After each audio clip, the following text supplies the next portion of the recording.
things I like to point out, and I'll say this without being too biased, because I say it about our wines, because obviously I'm paid to, but it's a remarkable consistency as well. I mean, there's not a single wine there between the Reserve and the Napa, regular, between any vintage, in a complete vertical.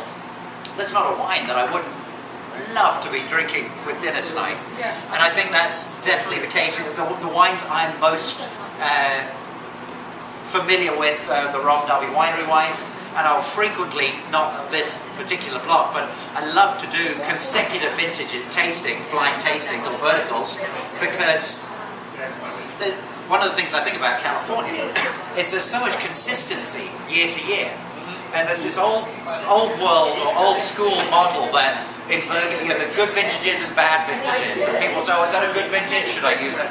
Right. My feeling is that no matter if your preference is for one, there's never an undrinkably weak vintage in California. Any of these wines, from a good producer, from good vineyards, is going to bring a lot of pleasure and age beautifully. So, great consistency. Wines we're all proud of these. And I emailed Fred earlier this afternoon, as he mentioned, and said, would it be all right, or would it be fun if I brought some of what we're doing these days? So I threw in, I love to show our Fumé Blanc Reserve, which I'll talk a bit more if you like over dinner, which is all from the Tocolon vineyard. And I thought the current vintage, the 2007 release of the Reserve Cabernet Sauvignon might be fun to try. It's going to be a big contrast from what we're tasting here. Obviously, we're leaping 20 years in aging.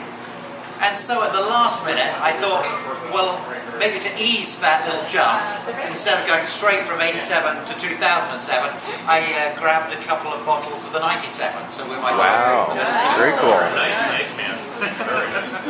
Purely for the sake of education.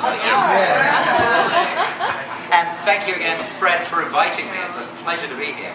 Thank you, Mark. Your comments have been fabulous, really instructive, and I think added a lot of value and really helped us understand the wines that much better. Thank you so much.